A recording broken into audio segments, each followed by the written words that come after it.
Ladies and gentlemen, thank you for coming and being such a good audience so far. What I would like you to do is silence your devices and put them away, please. Take a moment to do that. No, really. Okay. Thanks so much. We have a really special presentation for you today, and we're glad you can make it. What we'd like to do, though, is we'd like to first stand for the presentation of our colors, and then the Pledge of Allegiance. Stand, please.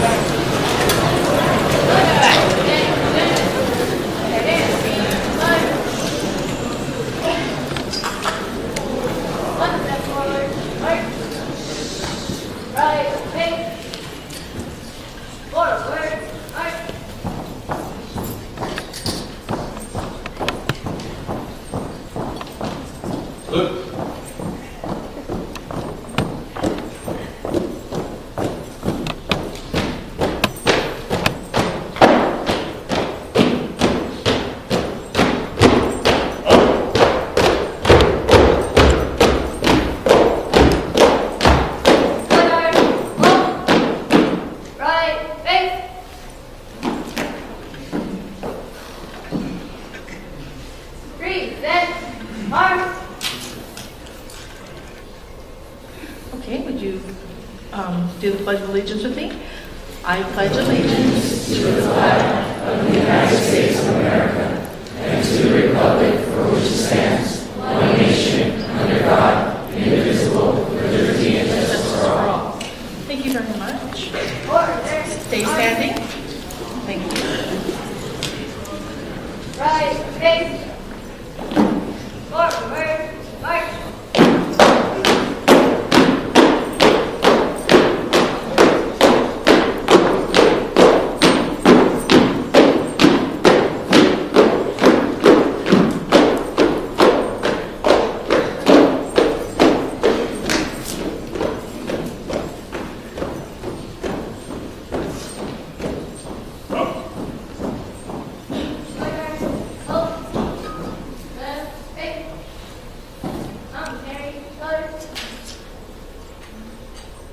Thank you. You may be seated. Thank you very much.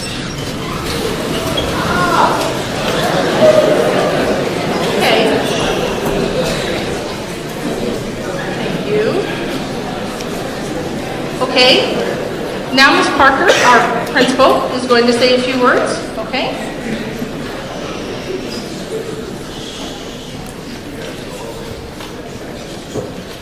Good morning.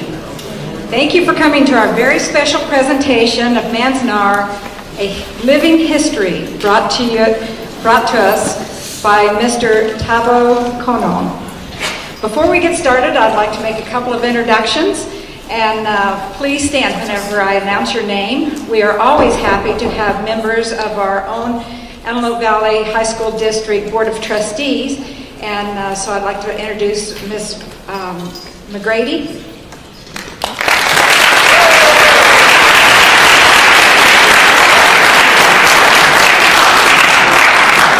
As well, our district superintendent is here, Dr. David Vieira.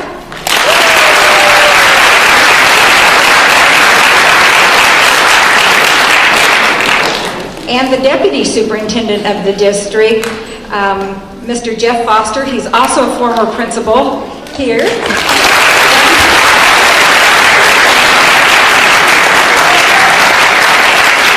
His lovely wife, Midori, is with him. So thank you for coming.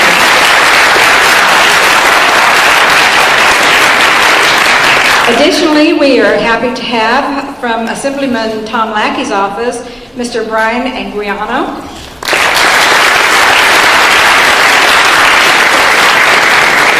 And from Congressman Steve Knight's office, Mr. Isaac Barcelona.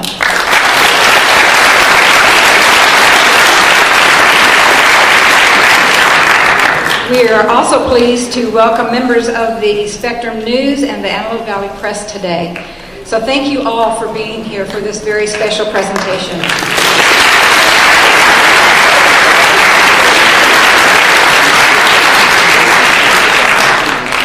Many of you have been out to Manzanar with JRTC to help with the facilities there. And some of you have read the book Farewell to Manzanar in your AP English classes. Today you will be able to hear Mr. Kono speak about what it was like when he was a child and his family was living at Manzanar, the Japanese-American internment camp in California, just a very few miles from us today. This week marks the 75th anniversary of the signing of the Executive Order 9066 by President Franklin Roosevelt, which allowed internment camps to be established on American soil during World War II. Mr. Kono will be sharing his experience with us, as well as several items that he has collected. Ours will be the last public presentation of Mr. Kono's experience, and we are extremely proud and glad that he is here today to share it with us. Let us honor him today with your attention.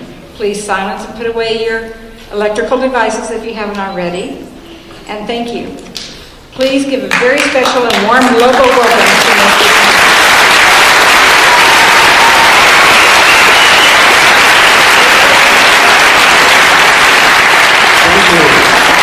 It's a pleasure being here, okay?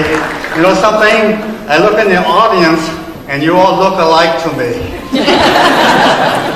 Today I want to teach you a word, okay, in Japanese that you'll never forget.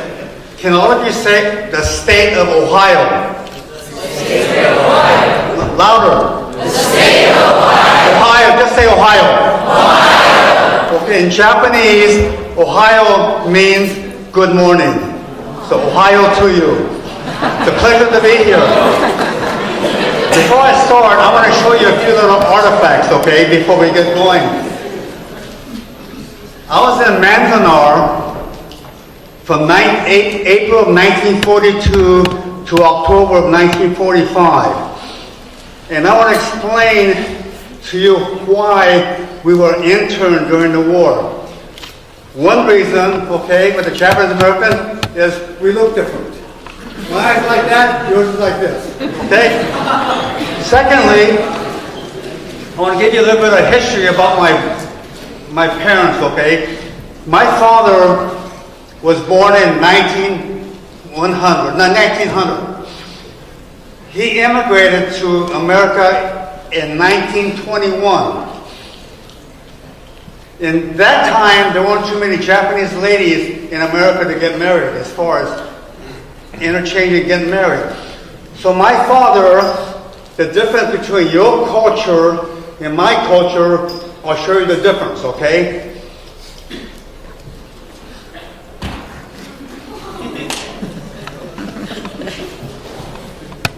You can see these pictures later on. Okay, my father was 21 years old. When my father came to America, he sent a picture of himself to Hiroshima, Japan. Once the picture got to Japan, the people in Japan would get my mom's picture and send it to Japan, to America. My father and mother got married as a picture bride. See, in America, when you go through high school, you date, you fall in love, go to college, you get married.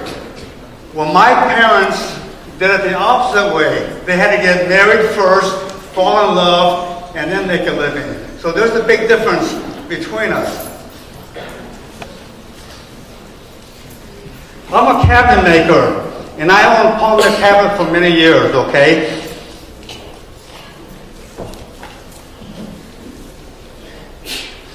And I'll show you the difference between America and Japan. This is a Japanese saw. The Japanese saw, you cut on the downward stroke, like this. How do you cut with an American saw? Forward, all right? Big difference. This is a Japanese plane that we use in my shop. Japanese plane, to plane a wood, you pull it, all right? An American plane, what do? You push it, right? See the difference? My father was a cabinet maker when he was before the war, then he opened up a little shop in the concentration camp. These are wooden shoes that he built, okay, or that he made. These are called geta.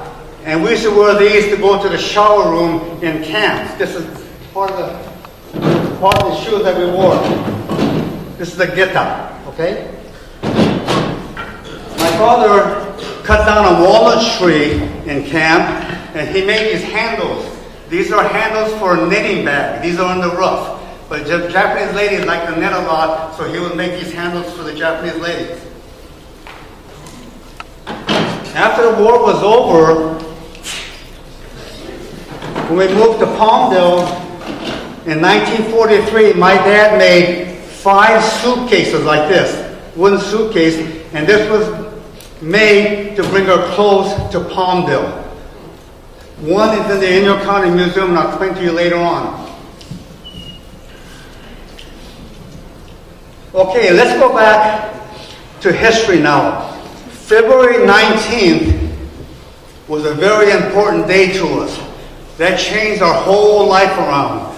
That's when Roosevelt signed Executive Order 9066, authorizing Secretary of War to set up war zones because of military necessity for the Japanese Americans, all right? Then California Attorney General Earl Warren, he told a congressional committee meeting the next day that was most wise. The general of the West Coast, General DeWitt, said if you are a Japanese American or an alien Japanese, a Jap is a Jap. We should put them all away. Now what's interesting about Manzanar, it was a racial thing because we look different. The reason for 9066 was for the government to strip the Japanese Americans of all their houses, their farms, their businesses, their personal belongings, and even their clothing on their back. Because when the war broke out in 1941, after the executive order was signed, they gave us 2 weeks to get our affairs taken away, okay, taken care of. We were sent to the Santa Anita racetrack in the horse stalls, and we lived in the horse stalls for a few weeks, and then we were sent to Manzanar. Now, do you all know where Manzanar is? Okay, Manzanar is only about 145 miles from here. You should take a trip there. You go on 395 to Lone Pine, the city of Lone Pine. About 4 miles out of Lone Pine, you'll see Manzanar on the left-hand side against the Sierra Nevada mountains. The next town is called Independence. Manzanar is right in the center between Lone Pine and Independence. Now, if you ever go to Lone Pine and Independence, on the right-hand side of Independence is a big courthouse, okay? At the courthouse, turn left and go 3 blocks, and you'll come to the Inyo County Eastern Museum. And there you'll see a whole bunch of displays about Manzanar. I've got a suitcase there. I've got some guitars there. I've got rice cookers there. I've got rice pounding mallets there. I've got handles there. I've got a cabinet that my dad made to hold our shoes. It's called a getabako. In Japanese, a getabako is where you put your shoes in there and then you go barefoot in the house. That's there. In the Inyo County Museum on the right-hand side, there's a little bed there, a cot, and under the cot you'll see my suitcase that my dad built. Okay, let me tell you about Manzanar now. Two-thirds of the people that were interned in Manzanar, there were 120,000 of us. 2/3 were American citizens. That means that we were born here, okay? The other third were aliens like my dad. Let me show you something. The first generation Japanese is called Issei. That's the first generation. They're the ones that immigrated from Japan like my father. The second generation is called a Nisei. Nisei is me, that was born here, that's an American citizen. The third generation is called Sansei. Sansei is a third generation, and Yonsei is a fourth generation. Now, what happened during the war, when we were put away, the Issei, like my dad, never talked about camp after the war was over. They were ashamed. They were ashamed because they were put away for 3.5 years of doing nothing. The second generation, like me, is called a Nisei. We were the quiet Japanese Americans. We had to go to work, get our kids educated, on to college and so forth. What happened is the third generation and the fourth generation Japanese Americans would ask, what happened to us during the war? See, actually, when I was in high school in the 50s, in the history book, there was never one mention about camp except one sentence. The sentence would say, the Japanese Americans were interned during the war. That was it. It's such a bad blemish on American history. 120,000 of us were put away in camps, okay? 90% came from California. The other 10% came from Washington and Oregon.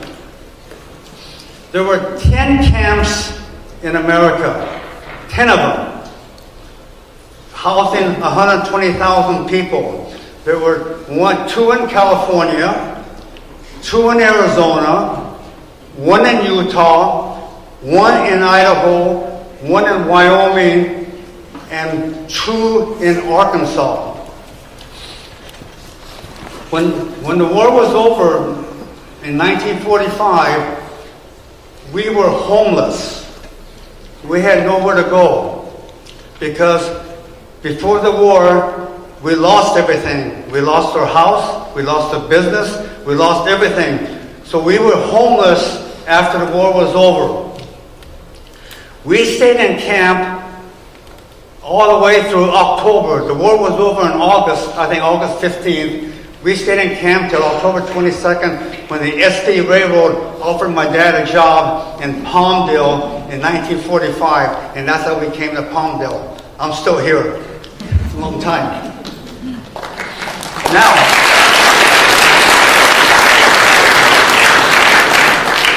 let's go back to history a little bit, okay? In the 1830s, the American government took 4 tribes of Indians that lived in the southeastern part of the United States.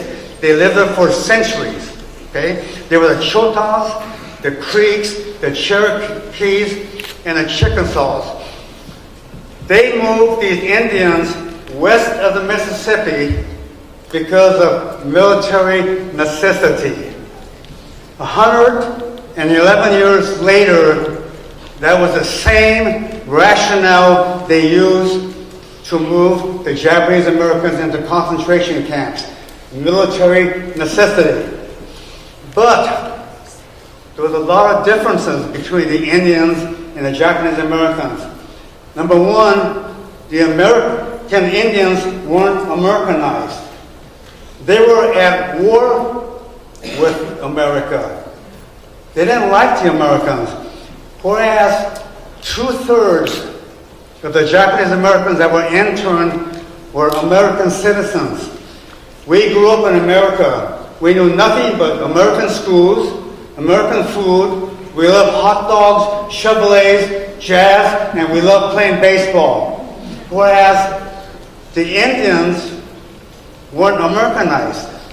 They didn't like us. They were at war with us.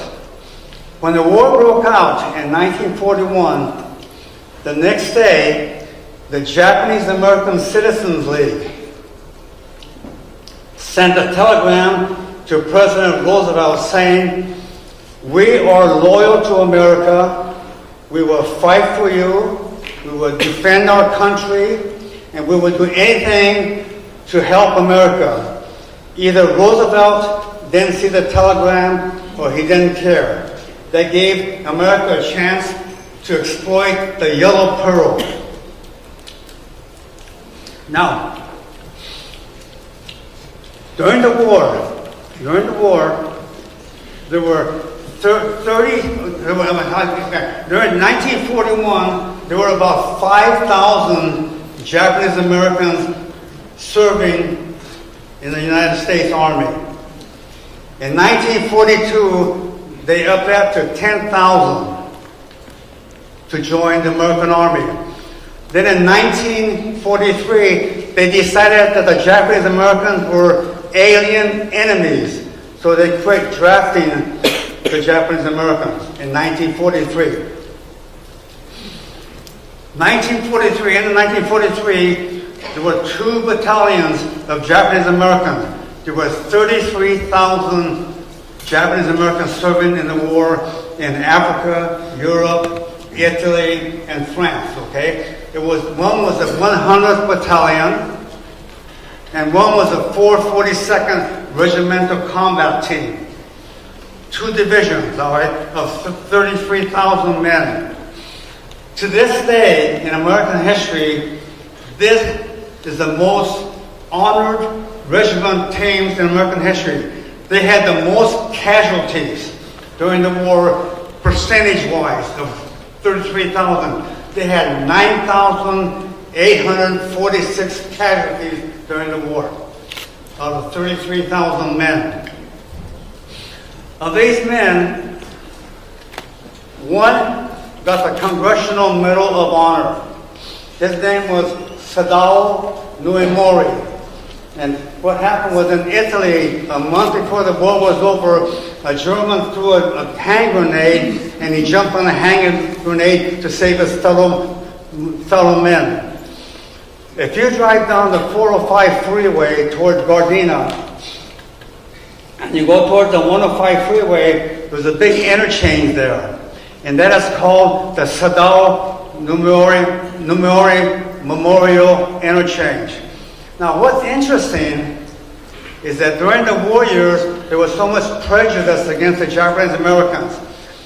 One Congressional Medal of Honor during World War II. Today, after all these years, there's 21 Congressional Medal of Honor. And that's a lot. That's the highest honor in the military, okay? Secondly, there was 52 Distinguished Service Crosses. There was 560 Silver Stars, 4,000 Bronze Stars given to these men. Plus, they had over 9,000 Purple Hearts out of 33,000 men. So they, after the war was over, President Truman really gave them an honor, saying that you did a good job in spite of the racial prejudice. See, it's tough. It's tough to be in a minority sometimes, okay? Myself, where I go to church, I'm the only Japanese American there. See? It's interesting. When I grew up in America, I was always in the minority, okay? I always looked Japanese. What happened was a few years ago, I went to Japan, well, I think 20 years ago. I wanted to see the world, so I took off for Japan. And what's interesting was when I got off the airport in Tokyo, I was finally in the majority.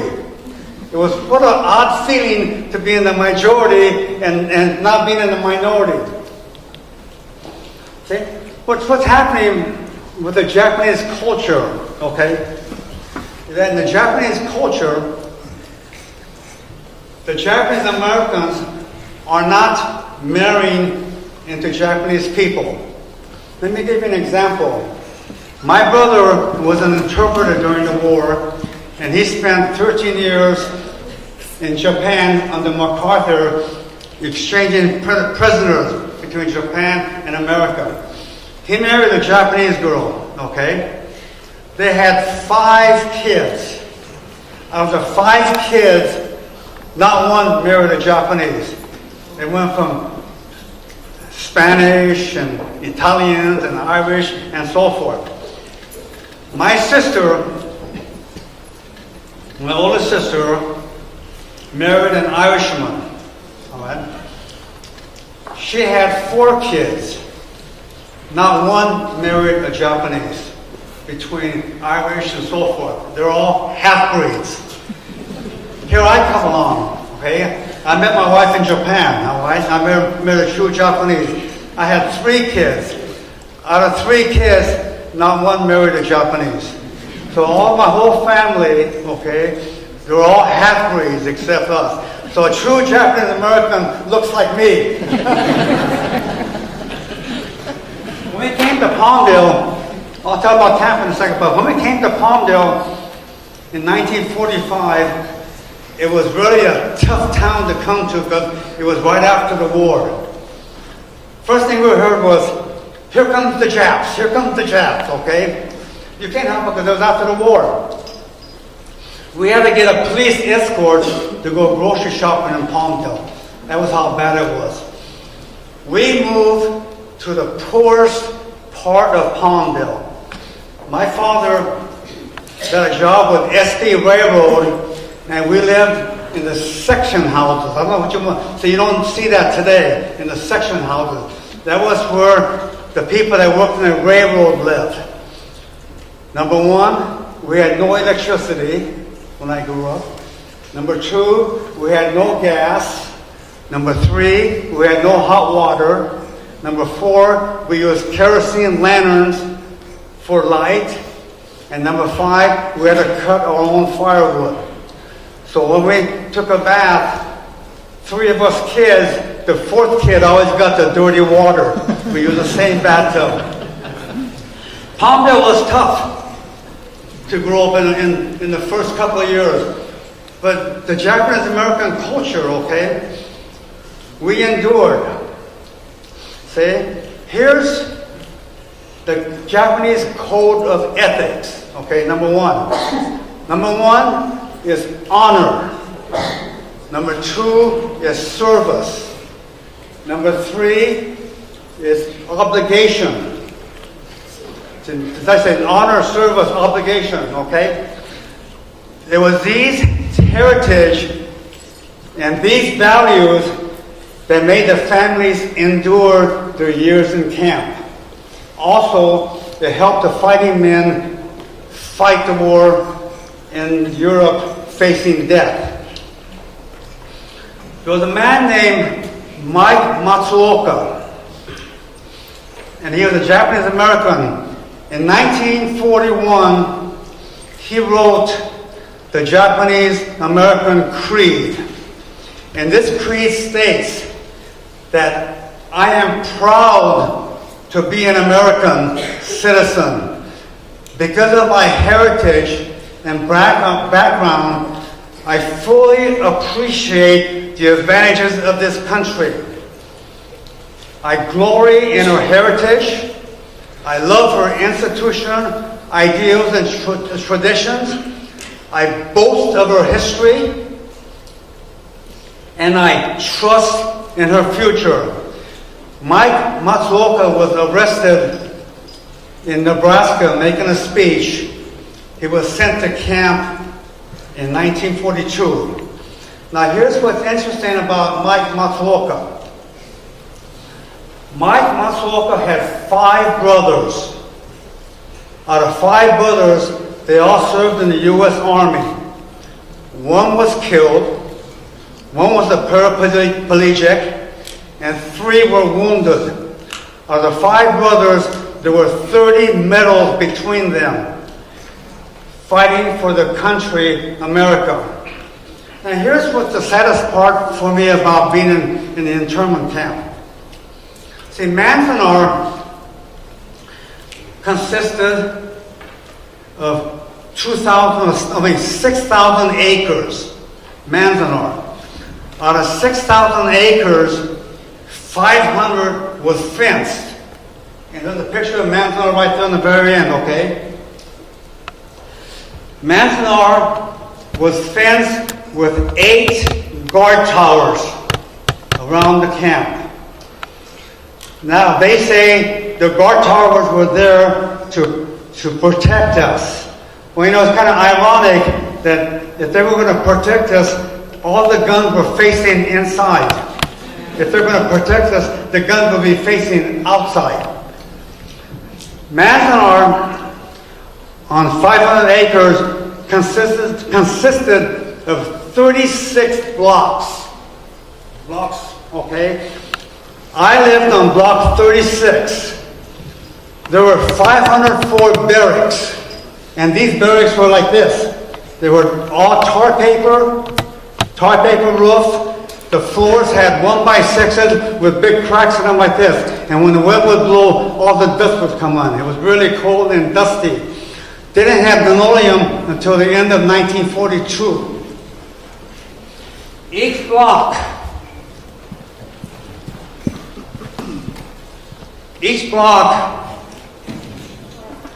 of 36 block consists of about 300 to 400 people. This is block 36, and I'm the kid right here sitting in the front, okay? You can see it as you later on. The biggest game that we played in Manzanar, we played baseball, but the biggest game that we played in Manzanar was kick the can. And we used to play that all the time, kick the can. I remember our generation would play it, but the younger people wouldn't know. What's interesting about Manzanar is that I go there every year. I've gone every year for the last 20, 30 years. 2 years ago, I met this docent, the Japanese-American docent. He's my age, 80 years old, working the camp. And we started talking 2 years ago. And he says, "What block did I live in?" And I said, "I lived on block 36. And then he says, "What building?" I said, "Well, building number 14, apartment number 7. He says, "Block that I lived in, block 36, okay, this man from Michigan." We started talking, so I told him, I have good, vivid memories in the 3rd grade of a young man drinking coffee, 3 or 4 cups of coffee in the 3rd grade. And he said, that young man was me. He said, my father was a cook there, and I drank lots of coffee. So I keep in contact with him every year. If you ever go to Manzanar, it's pretty close. You will get a rude awakening, okay?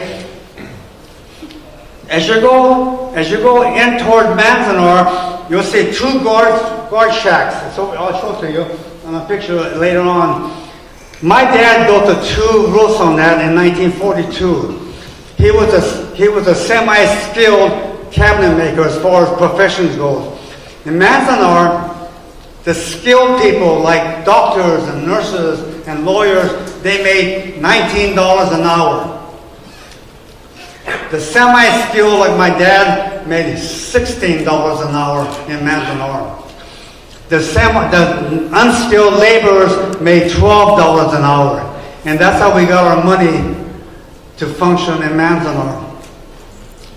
Now Manzanar, towards 1943 and 44, they were getting kind of lax a little bit. So we used to sneak out behind the fence, and we used to go fishing in Shepherd Creek up there behind camp. Good memories of that.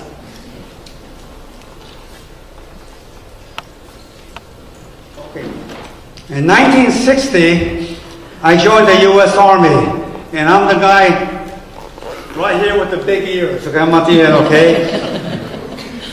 And this is my honorable discharge. See, my brother in the Army, he was very good on languages. So in 1944, he went to the Japanese, the Japanese language school in Monterey for the Army, and he studied Japanese. He studied Japanese, he studied Chinese, and he studied Vietnamese. So he was pretty good in languages. Towards the end of 1943, during camp, my brother was 17 years old. So at 1943, I think he turned 18. During the war, all the young people were in the army. They were joining the army. So they were short of laborers in Idaho to pick sugar beets. So my brother went to Idaho to pick sugar beets. And here's really what's interesting about that. And he told me, he says, the Chinese people in Idaho would have a string around their neck and a cardboard plaque, and it would say, I'm Chinese. The typical American couldn't tell the difference between a Japanese and Chinese. So they didn't want to be discriminated against. They said, I'm Chinese. After the war, okay, when you go to Manzanar, as you go into the entrance, on the left-hand side there's a theater, and there's a 22-minute film that you should see. It's really interesting. Right in the middle of the big auditorium is a big screen, and right in the middle will be my name, Takashi Kono, on the screen. There's 10,000 names up there. It's really impressive. Then on the very far right-hand corner of the auditorium, there's a big booklet, okay? Open the booklet to Kono, K-O-N-O, Takashi. Okay, that's my real name, Takashi. And it'll tell you what happened to me. It'll say, Takashi Kono departed to Palmdale, October 1945. It's really interesting. Now, when the war was over in August of 15th, okay, we stayed in camp until October because we had nowhere to go. When we were released from Manzanar, here's what the government gave us, all right? They gave us a white envelope with $25 in it. That was our money to move to Palmdale and to start making a living. In those years, it was pretty hard to make a living because a lot of people didn't want to hire the Japanese Americans because of the war years, the stereotype, like we're going to stab you in the back, okay? Mayor Fletcher Bowen, he used to be the mayor of Los Angeles. Before the war, Los Angeles was a big, heavy Japanese town. Little Tokyo was located there. When the war was over, Mayor Fletcher Bowen said, don't have the first generation or the second generation coming back to LA. They should all be sent back to Japan, and the Nisei like me should be stripped of our citizenship after the war. Okay? It's really interesting. Here's what's interesting about the Japanese Americans. We were really discriminated all the way through history. In 1869 was the first immigrant that came from Japan to America. He moved to Sacramento in 1869. The second important date to us would be 1913. That's the Alien Land Act. And that's the act saying that no Japanese alien can own any land in America or lease land for only 3 years. That was 1913. 1924 was the is the Immigration Expulsion Act saying that no Japanese alien can come to America. 1941 was the start of the war. February 19th was when Roosevelt signed the Executive Order 9066. 1943 was when the 442nd and the 100th Battalion was established. 1945, the war was over. 1952, very important date to us, was a Walter McCarran Act, saying that the Japanese alien can finally become a citizen. Now here's what's interesting about my family. My father's name was Shikue, very unusual Japanese name. We all had Japanese names, Shikue Kono, okay? My oldest brother's name was Yoshitaka Kono, okay? My sister's name was Emiko Kono. My name is Takashi Kono, and my little sister's name is Mieko Kono. The Japanese custom, when the immigrant comes to America, the Japanese custom is the firstborn son has to go to America, has to go back to Japan to be educated. So my brother was sent to Japan when he was 3 years old. He stayed in Japan until he was 11 years old. Had nothing but a Japanese education. Now you got to remember, his name is Yoshitaka Kono, okay? When he joined the American Army, he took the name John Kono. So my brother's name is John Kono, an American name. My father, due to law in America from 1913 on, couldn't become an American citizen by law, okay? It was 30 years as an alien. When that Walter McCarran Act came in 1942, my dad became an American citizen in 1955. He took the name of James Kono, okay?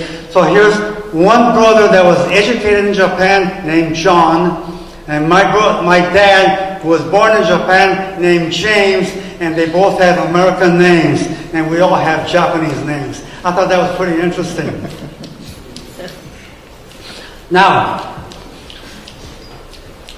because of the Alien Land Act, I'll tell you a little bit about what happened to us after the war.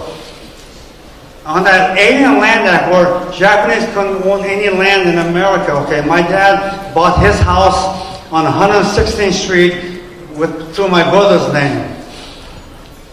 In 1949, there were two brothers in Palmdale. They were from Italy. Their name was Sam Sopi, okay? Sam and I think Gary Sopi. They were plasterers. In 1949, the two brothers told my dad, see, they were related to the Masseris. They were land barons, okay? They told my dad, buy this piece of property on 6th Street between Avenue R and Palmdale Boulevard. Can you visualize where that is? Avenue R and Palmdale Boulevard, okay? They said, Kono, buy this land for $500. Well, in 1949, $500 was a lot of money, raising 3 kids, and you're making 50 cents an hour. Somehow, my dad managed to buy that piece of property from the Sopi brothers in 1949 under my brother's name. During those years, in the 40s, when they changed from steam engine to diesel engine, okay, there was 4 water towers located nearby Palmdale, okay. One was in Palmdale by the section house.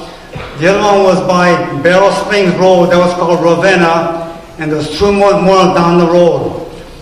My father and I tore those water towers down. He asked the railroad if they would give him the lumber. We tore down the water tower and got the 12 by 12 timbers, and we made 2 by 6s out of it. The building on 6th Street is right across the street from Chapel of the Valley. It's called Dynamic Auto Body. My dad and I built that first building on 6th Street between Palmdale Boulevard and Avenue R. You can look at from my dad's shop all the way down to Palmdale Boulevard, and there was nothing there. The only thing that was there was that Quonset hut by Avenue R, that big tin building. That was there. My dad was the second building this side. So that's really interesting. Bought that lot for $500. And that was a lot of money.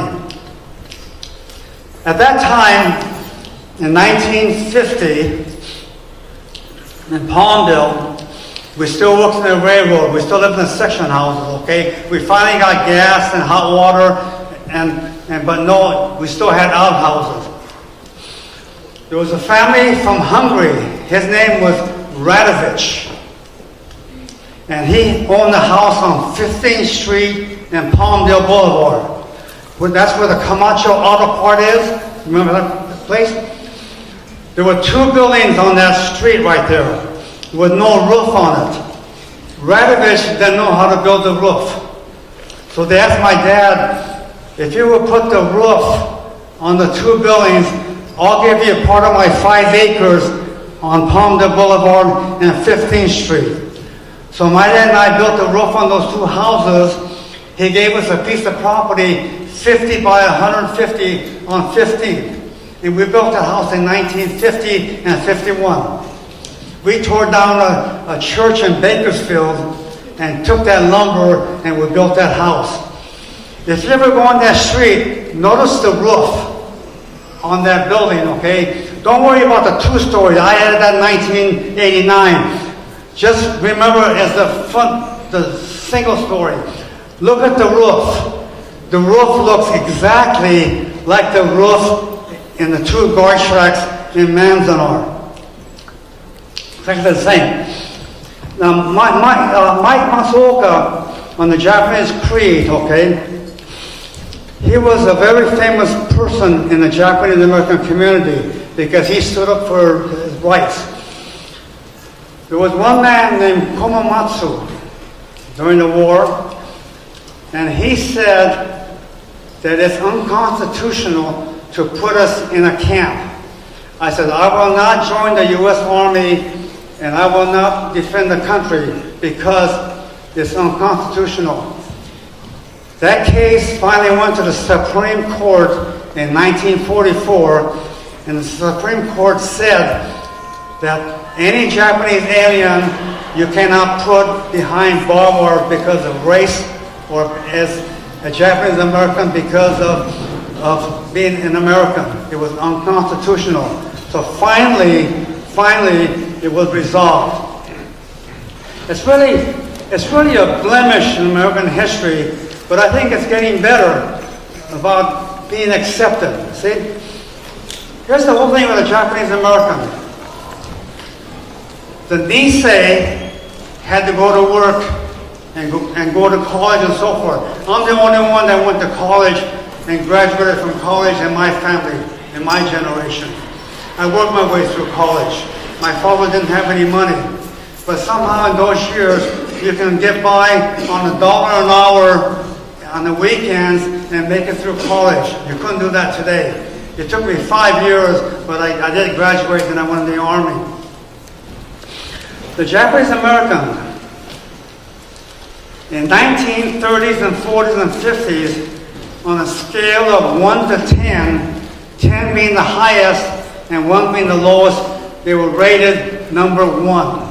Socially and economically in the 30s and 40s and 50s. The Japanese Americans stressed education. You have to be educated. Years went by, 60s and 70s, they finally rose up and were right at the top with the rest of the people as far as economic, money-wise, education-wise, and so forth. So I tell you kids, at your age, go to school and get a good education. You have to go to school. You have to have it up here. It really makes a big difference.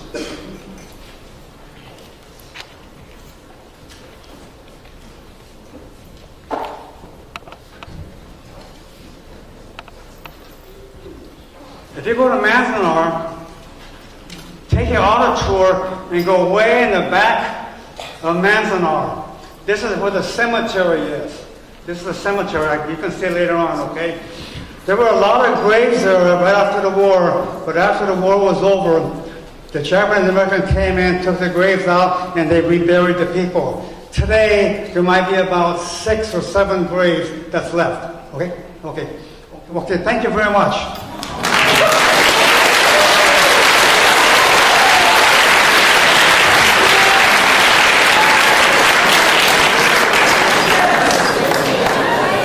Please be seated. Stay here a second. We just have a couple more. We'll excuse your attendance.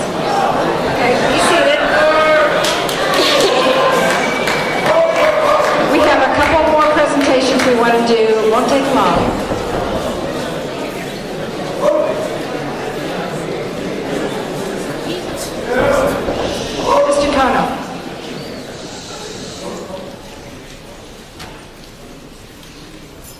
On behalf of the Los Angeles County, we offer this proclamation for your service and to our community. And I'm going to read this proclamation. The recognition of dedicated service to the affairs of the community and for the civic pride demonstrated by numerous contributions for the benefit of all citizens of the Los Angeles County. This is presented to you.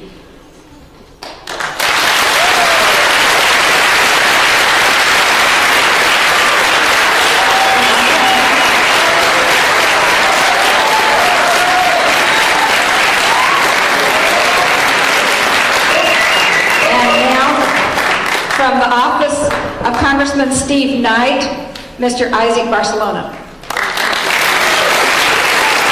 Good morning. Well, Mr. Kono, the Congressman and I are very big fans of history because through history you can learn how to better do things today and how to better plan for tomorrow. And you also learn about character. And you and your family are certainly part of that wonderful tapestry of American history. So congratulations on that.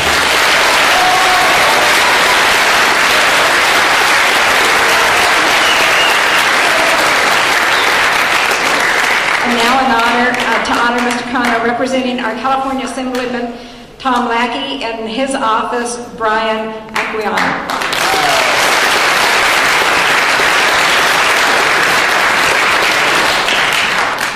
Good morning, everybody.